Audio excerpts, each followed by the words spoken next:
We'll add the ferrules to the end. Our heat shrink will go on. And this is where those long Allen keys come in.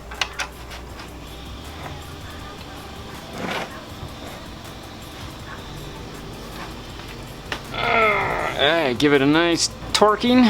You don't want this to come loose.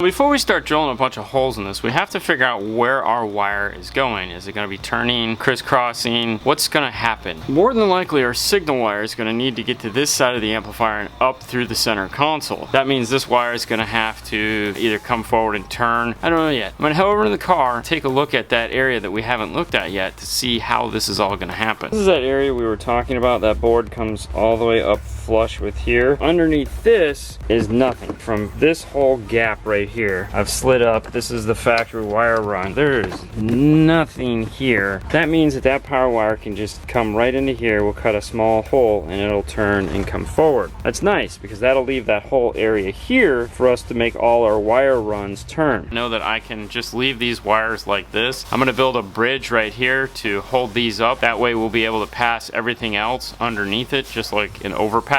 These will just tuck in and go this way. To make the bridge, I'm going to either use some 1/2 inch or 1 inch. I found a scrap piece of 1 inch. I'm going to stick it in place. Definitely going to be using some 7-inch zip ties, so I'm going to switch to my bigger drill bit.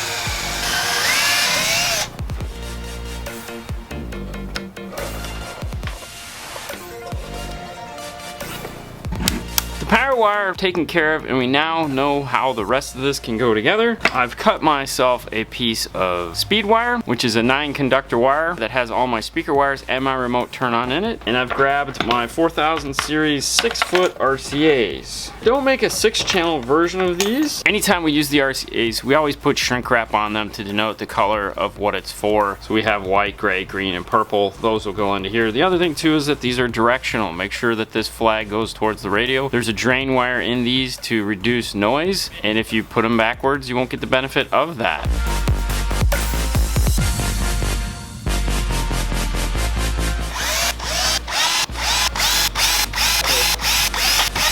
Make sure when you're zip tying in your RCAs, you kind of build in a little bit of room. And you want to be able to unplug these, move them around if you need to, but mainly you just want to make sure you can unplug them. If you make them too tight, if you ever have to service it, it's a real hassle. The other thing too is before you pull the zip tie tight, trying to organize the RCAs. Don't let them all just kind of twist together.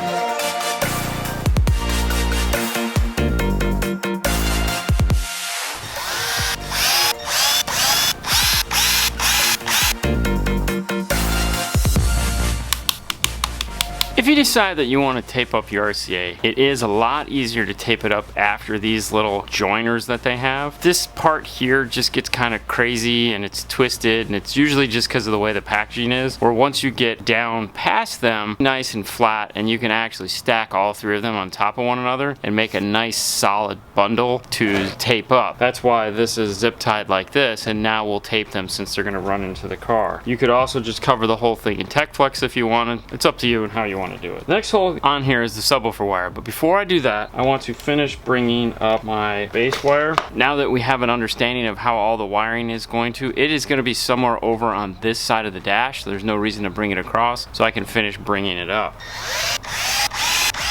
For the subwoofer, he would like to make sure that he has plenty of wire in the back, move it around wherever he wants. We're going to be using 12 gauge. We run a dual run of 1 red and 1 black instead of using a connected pair. The reason why we do that is because we put it in the flex loom, and it just flexes better when it's not 2 wires like this. When there are 2 wires that can shift, you get a lot more flex out of it. Makes it a little bit nicer in the back of the car.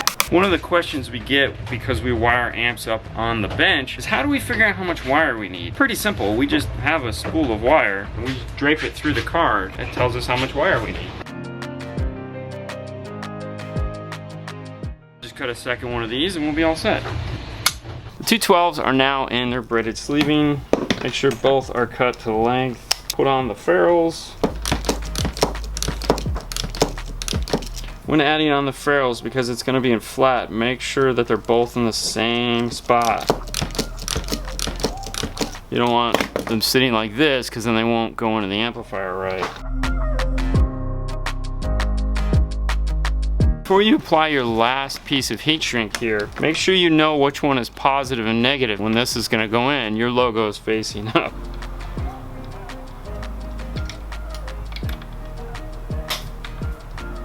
We know it's going to come this way and go the same route as the power wire. We have the RCA that is underneath it. We're going to build a small bridge to hold this up so that it doesn't just sit on top of the RCA. To build the bridge, I'm using a small piece of 1/2 inch.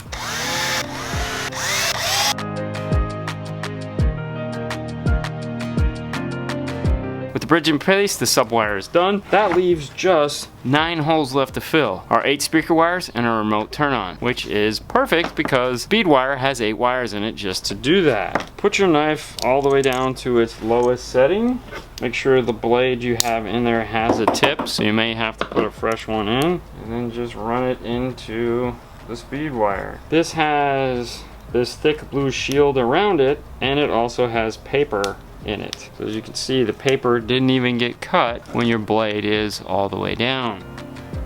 Once you get the right length, go around the outside, remove your paper. Inside is also a little piece of plastic. Cut that off. This has a really thick shield around it, almost thicker than a 1/16 of an inch. This stuff is super thick. There's not only that, there's also the shielding around the wire. There's nothing you're gonna put on this that's gonna protect it more than this. Anytime you put anything on this, you're purely doing it for aesthetics, because you just don't wanna have a blue wire run through the car. That is entirely up to you if you wanna cover it or not. What I do like to do is down here at the end is I will put a piece of shrink wrap over this to finish it off, because I don't like this exposed end. Before I do that, twist my pairs together and get them all situated.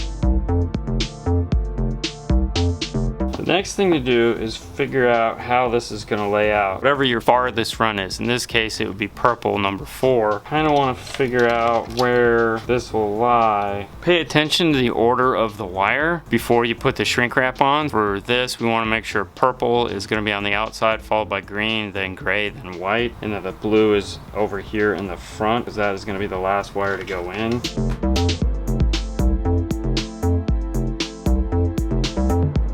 Before you add on your heat shrink, make sure to check your wire and look for that stripe. There's going to be a black stripe and a solid.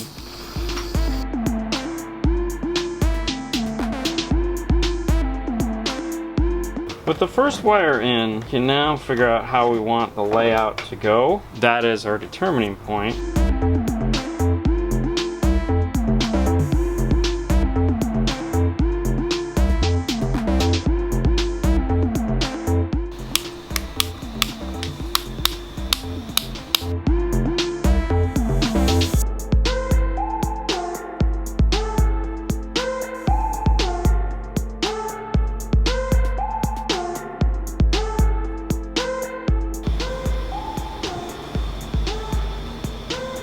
And that's it. The amplifier is all wired up and we can get this into the car.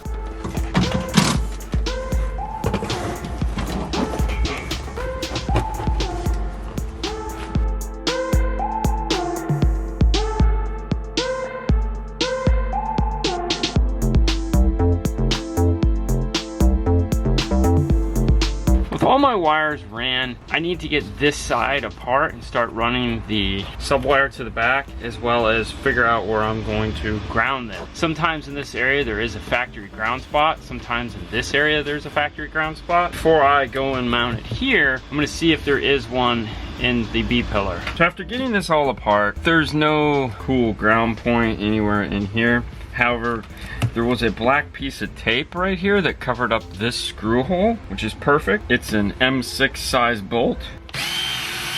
Get the paint out of the way. We'll add a new ring terminal on here to make this a little bit shorter.